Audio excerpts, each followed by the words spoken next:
당시 연돈볼카츠 해명 영상과 지금의 백캠 해명 영상은 닮아도 너무 닮았습니다.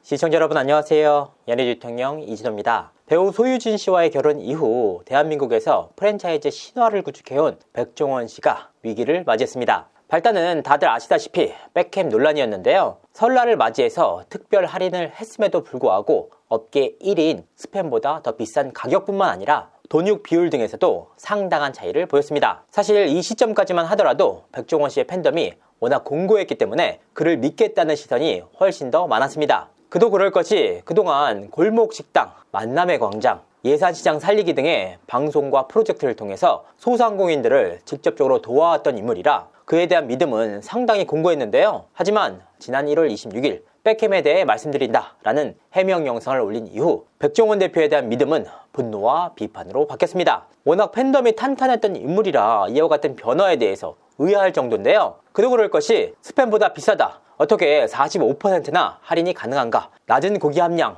꼼수인가 등의 핵심 질문에 대한 제대로 된 해명이 단 하나도 없었기 때문입니다. 오히려 이와 같은 정당한 문제 제기에 대해서 관심을 갖는 대중들을 답답해하는 태도를 보이기도 했는데요. 결국 논란이 불이 붙으면서 그간 백종원 대표가 각종 방송에서 해왔던 말 한마디 한마디가 파묘당하는 지경에 이르게 됐습니다. 그래서 오늘 방송은 대체 왜 백종원 대표가 이렇게까지 무리해서 해명에 나서게 됐는지 그 배경을 한번 살펴봤습니다. 백종원 대표의 태도가 문제였던 걸까요?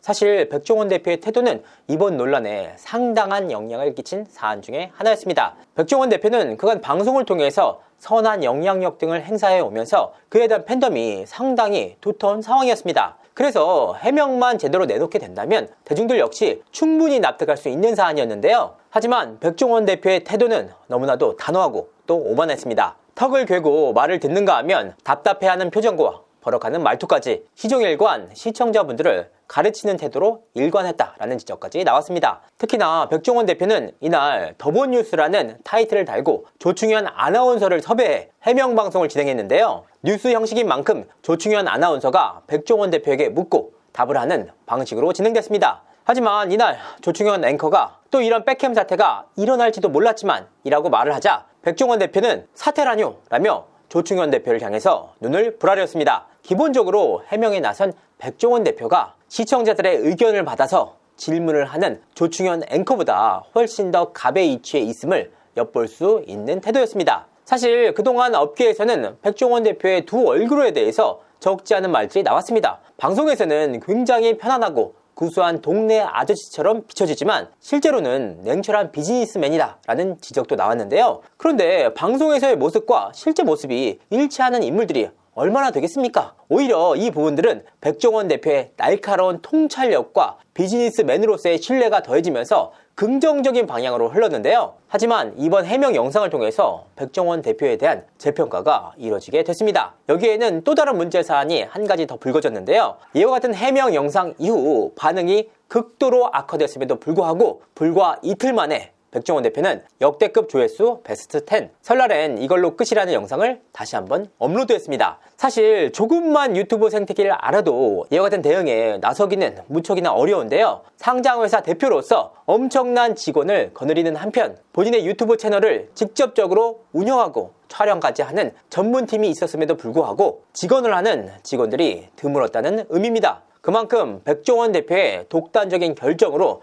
채널이 운영되어 왔음을 엿볼 수 있는 방증입니다. 그러니까 문제가 됐던 핵심적인 질문들을 모두 회피하면서도 시청자들을 시종일관 가르치려는 태도, 이뿐만이 아니라 조충현 아나운서를 대하는 태도, 그리고 후속 조치 등이 하나하나 시청자의 기대에 못 미치면서 그간 방송을 통해서 친근하게 다가왔던 백종원 대표의 모습과 다른 이면을 시청자분들이 직접 목도하게 됐던 겁니다. 백종원 대표는 왜 이런 무리한 해명을 내놨던 걸까요? 사실 백종원 대표가 왜 이렇게 무리한 해명에 나섰는지는 백종원 대표 본인만이 알 수가 있는 문제입니다. 다만 과거 백종원 대표의 위기타계 경험을 바탕으로 왜 이런 행동에 나섰는지를 엿볼 수가 있습니다. 바로 지난해 7월 나왔던 연돈볼카츠 사태 당시에 이뤄졌던 일입니다. 당시 백종원 대표는 연돈볼카츠 사태를 기점으로 더본코리아의 프랜차이즈에 대한 문제제기 기사가 나오자 본인의 유튜브 채널을 통해서 적극적인 해명에 나섰습니다. 그 방식은 지금의 더본 뉴스와 크게 다를 것이 없었습니다. 조충현 앵커의 투입 여부만이 그때 당시와 다른 부분이었습니다. 그러니까 지금의 더본 뉴스의 전신인 셈인데요. 사실 당시 백종원 대표의 해명 이전까지 소상공인인 연돈 볼가스 가맹점주들에 대한 동정 여론이 이렇습니다.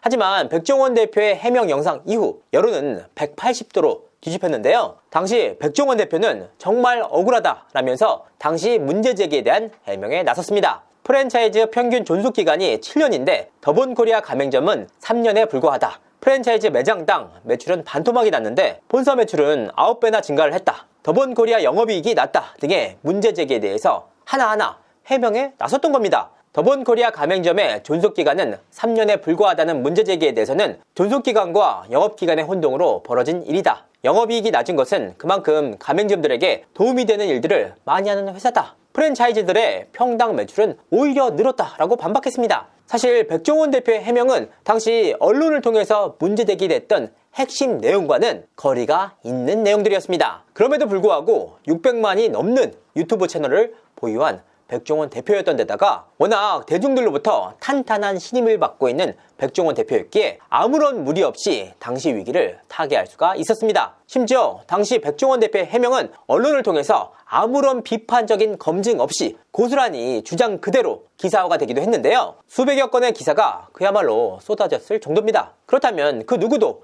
백종원 대표의 주장에 반박을 하지 않았느냐? 아닙니다. 당시 트루마쇼의 김재환 감독이 백종원 대표의 주장을 정면으로 반박하고 나선 바가 있습니다. 당시 김재환 감독은 백종원 대표가 평당 매출액의 평균만 떡밥으로 던졌다라고 강하게 비판을 했습니다. 김재환 감독은 백종원 대표의 주장을 자료를 통해서 하나하나 반박하기도 했는데요. 백종원의 원조 쌈밥집의 경우에는 2016년 평당 매출액이 806만 원에 불과했지만 2023년 1182만 원으로 늘었던 것은 사실이다. 하지만 그 내용들을 살펴봐야 한다. 매장 수는 40개 가운데 무려 26개 지점이나 문을 닫았다. 살아남은 식당만으로 통계를 냈다라고 지적했습니다. 소위 말하는 프랜차이즈의 역설이라고도 하는데요. 가맹점 수가 줄면 평당 매출액이 늘어나는 현상을 두고 하는 말입니다. 김재환 감독은 연돈볼카치 역시 83개 매장 가운데 50여 개가 문을 닫는 비극이 벌어졌다. 그런데도 홍콩반점, 백다방 등의 인기 프랜차이즈와 함께 통계를 내면서 망가진 브랜드의 고통을 덮었다라고 꼬집기도 했습니다.